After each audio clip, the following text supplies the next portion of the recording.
오늘 우리에게 주시는 말씀입니다. 사무엘하 19장 8절에서 15절까지의 말씀입니다.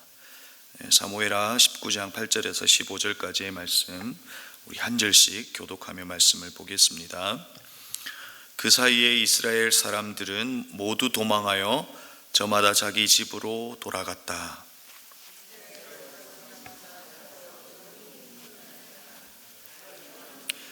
원수들의 소나기에서 구해 주었다. 블레셋 사람의 소나기에서도 우리를 건져 주었다. 그러나 지금은 압살롬을 피해서 이 나라에서 떠나 있다. 우리가 기름을 부어서 왕으로 세운 압살롬은 싸움터에서 죽었다. 그러니 이제 우리가 다윗 왕을 다시 왕궁으로 모셔오는 일을 주저할 필요가 어디에 있는가? 온 이스라엘이 하는 말이 다윗에게 전달되었다. 다윗 왕은 두 제사장 사독과 아비아달에게 사람을 보내서 이렇게 말하였다. 유다 장로들에게 나의 말을 전하여 주십시오. 그들이 어찌하여 왕을 다시 왕궁으로 모시는 일에 맨 나중이 되려고 하는지.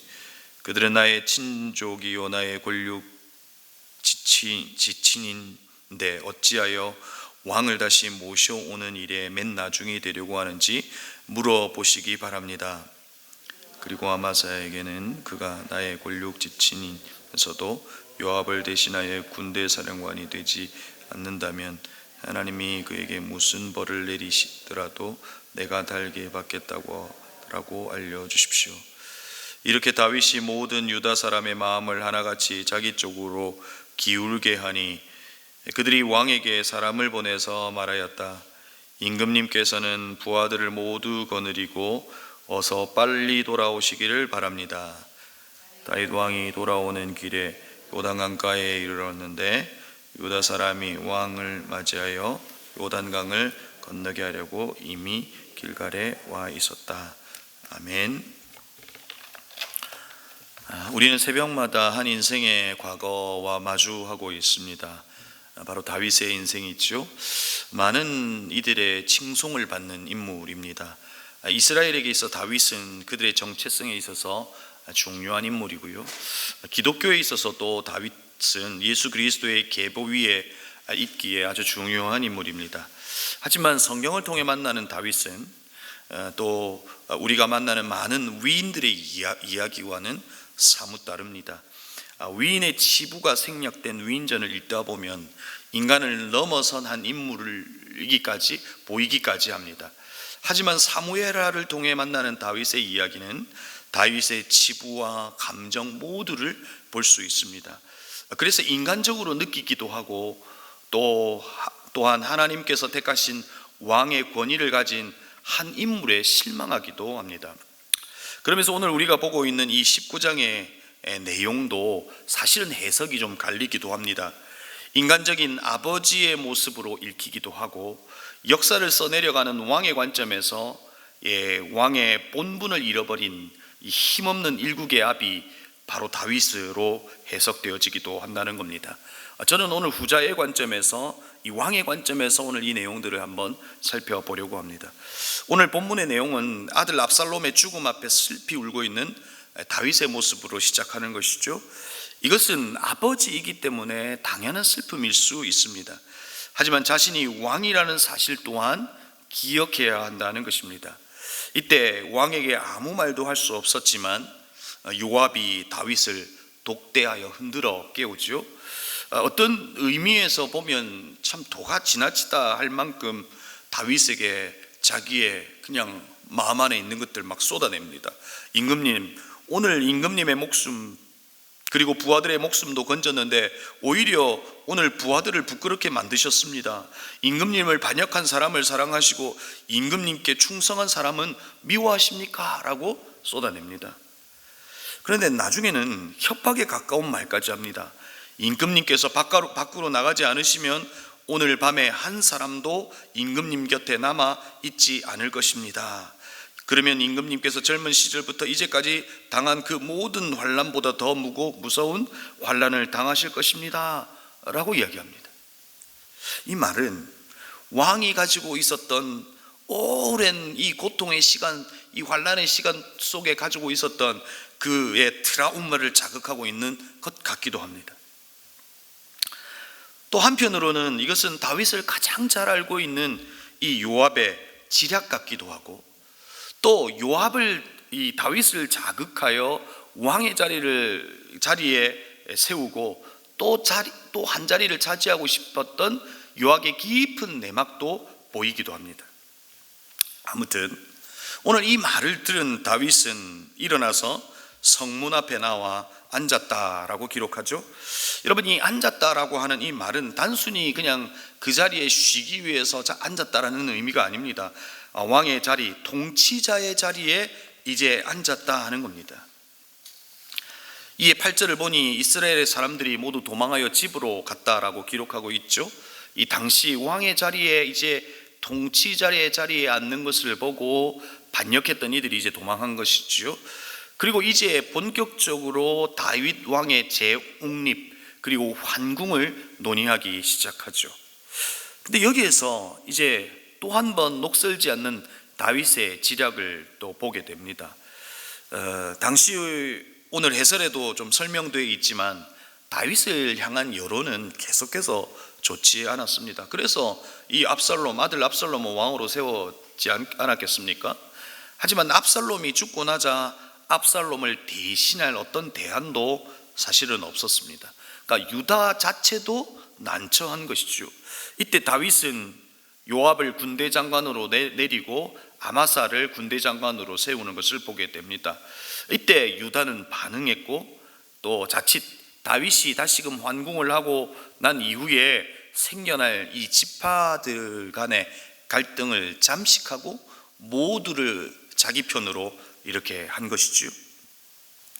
그리고 오늘 보는 마지막 절에 다윗 왕이 돌아가는 길에 요단강 강가에 이르렀는데 유대 사람들이 왕을 맞이하여 요단강을 건너게 하려고 이미 길갈에 와 있었다라고 기록하고 있습니다. 오히려 이제 유다 지파들은 왕을 빨리 오라고까지 하고 있고, 그 다음에 강가에서 왕의 환궁을 기다리고 있는 것을 보게 되는 것이죠. 여러분, 오늘 사실 본문의 내용은 그냥 이것이 끝입니다.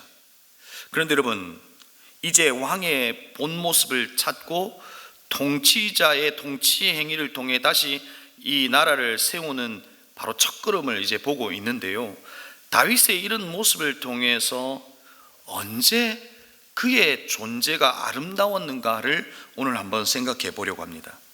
첫 번째는 그가 사람에게 이끌리지 않고 하나님에게 이끌릴 때 그의 존재가 아름다웠다 하는 겁니다. 여러분, 그의 행적에 그는 아들이긴 했지만 사람 압살롬에게 이끌린 모습을 보게 됩니다. 그리고 성경 곳곳에 다윗의 연약함 가운데 사람에게 이끌리는 다윗의 모습을 왕왕 보게 되죠. 사람에게 이끌리는 다윗의 모습은 인간적인 향취는 느낄 수 있지만 그의 모습이 아름답다라고 생각하지는 않습니다. 하지만 하나님에게 이끌린 다윗의 모습은 그것이 요새에게 있고 수풀에 있고 도망자에 있을지라도 그의 모습은 아름답더라 하는 것입니다. 자신의 힘으로 가능한 전쟁 앞에서 이제 통일 왕국의 왕이 된 다윗이 하나님 앞에서 묻고 기도하고 하나님께 이끌린 다윗의 모습이 어떻습니까? 연약한 왕의 모습으로 보이십니까? 아니죠. 그의 존재가 그토록 아름답더라는 겁니다.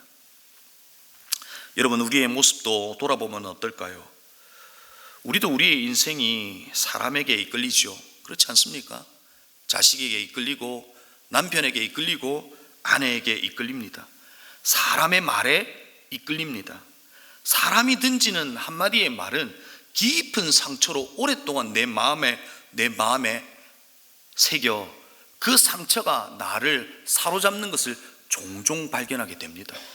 그러나 온 우주 만물을 만드신 하나님의 말씀, 생명력이 있는 하나님의 말씀, 여전히 그 말씀은 오늘 우리를 살게 할 수 있는 하나님의 말씀은 마치 비석 위에 글을 새기듯 그 말씀을 받아들이는 것은 너무 어려운 우리의 모습을 보게 되더라는 것입니다. 여러분, 사람이 아닙니다. 하나님에게 이끌리는 사람, 하나님의 말씀에 이끌리는 사람이 그 존재가 아름답더라는 것입니다.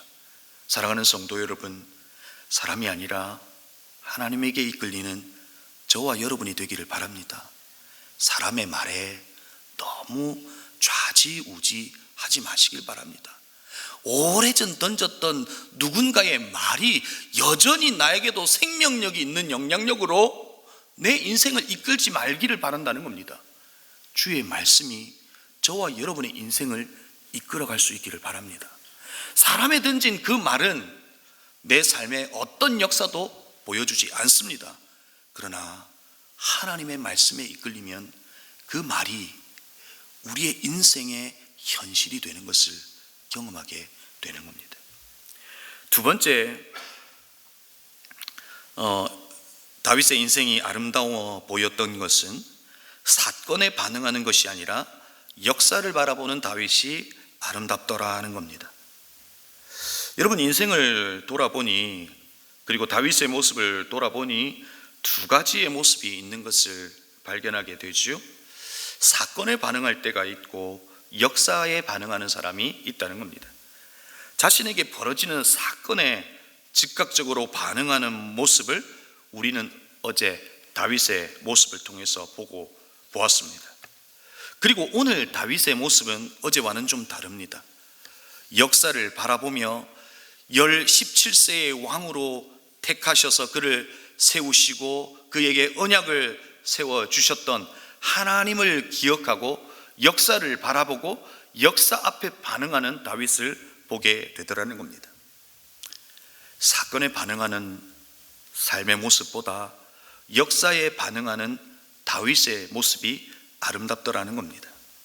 사랑하는 성도 여러분, 우리 또한 사건과 사람에게 반응하는 것이 아니라 역사에 반응하는 이들이 되기를 바랍니다. 역사를 바꾼 수많은 사람들은 자신의 일어나는 삶의 사건에 반응하지 않고 역사를 바라본 겁니다. 합력하여 선을 이루시는 하나님, 우리의 인생의 결론을 실패로 끝나지 않게 하시는 그 하나님의 역사, 그리고 그 하나님의 언약을 기억하며 그 역사를 바라보는 인생이 아름답더라 하는 것입니다. 사실상 오늘 우리에게 일어나는 그 사건은 하나님의 역사하심, 하나님의 하나님 되심을 이루기 위한 과정일 수 있다는 겁니다. 그러기에 오늘 우리에게 일어나는 그 일들이 어떤 일인지는 알 수 없지만 그것에 결코 내 생명의 위협을 받을 만큼 좌지우지하지 않을 수 있다는 겁니다. 역사를 바라보면 오늘의 사건 앞에 당당할 수 있습니다. 역사를 바라보면 오늘의 사건 앞에 분명히 서 있을 수 있습니다. 역사를 바라본 다윗이 다시금 왕의 자리에 앉아 그의 통치 행위를 시작하는 것을 볼 때 우리는 그럴 수 있습니다. 역사를 바라보니가 아름답더라 하는 것입니다. 사랑하는 성도 여러분, 하나님이 우리를 택하셨습니다. 우리를 부르셨습니다. 우리를 망하게 하시겠습니까? 하나님이 우리의 인생 한 사람 한 사람을 역사로 보십니다. 과거와 현재와 미래가 엮여진 역사로 보신다는 겁니다. 믿음으로 살아내는 우리의 인생은 오늘의 사건이 우리를 위협할 수 있으나 그것이 우리의 선택의 이유일 수 없습니다. 하나님의 역사, 하나님의 말씀이 우리의 선택의 이유가 될 수 있고 그것을 믿음으로 바라보고 살아낸 인생은 그 인생이 역사가 될 수 있다는 겁니다. 사랑하는 성도 여러분, 사람이 아니라 사건이 아니라 역사를 바라보는 저와 여러분의 인생이 되기를 다시 한번 주님의 이름으로 축복합니다. 사람이 아니라 또한 하나님을 바라보는 저와 여러분이 되기를 다시 한번 주의 이름으로 축복합니다. 기도하시겠습니다. 여러분, 사무엘하의 주제는 하나님의 주도권입니다. 왜 연약한 다윗의 모습을 이토록 적나라하게 보여주는 겁니까? 다윗이 대단한 것을 보여주는 게 아닙니다. 하나님의 주권은 이루어지더라 하는 것을 보여주고 있는 겁니다. 모든 역사의 주도권은 내가 아니라 하나님이 가지고 계시다는 것입니다. 우리는 그것을 믿음으로 바라보는 겁니다. 그걸 사무엘 상하를 통해서 우리에게 보여주고 있는 것이죠. 오늘 이 시간 말씀을 기억하며 기도하십시다. 하나님, 사람에게 이끌리지 않고 하나님에게 이끌리는 사람이 되게 하소서. 사건에 이끌리지 않고 사건에 반응하지 않고 하나님의 역사에 반응하는 하나님 우리의 삶이 되게 하여 주옵소서. 말씀을 기억하며 기도하십시다. 두 번째로 전쟁 가운데 고통하는 이들을 우리는 보고 있습니다. 누군가의 일, 남의 일이 아니라 오늘 우리의 일로 고통 가운데 있는 이들, 가족을 잃고 친구를 잃고 자기의 고향을 잃고 고통하는 이들 한 사람 한 사람 주님 불쌍히 여겨 주옵소서 기도했으면 좋겠고요. 세 번째로는 우리의 시선을 우리의 목장과 목자를 위하여 기도하십시다. 하나님, 우리의 목장 식구들 한 사람 한 사람의 이름을 불러가며 기도합니다. 우리의 가족들의 이름을 불러가며 기도합니다. 힘을 주시고 역사를 바라보는, 하나님을 바라보는 우리의 목장 식구들, 우리의 가족들 되게 하옵소서. 하나님, 우리 목자들에게 날마다 하나님이 주시는 새 힘으로 하나님이 목자의 직을 감당할 수 있도록 날마다 은혜를 더하여 주옵소서. 우리 이 세 가지의 기도의 제목과 또 여러분이 가져오신 기도의 제목으로 시간 합심으로 함께 기도하시겠습니다.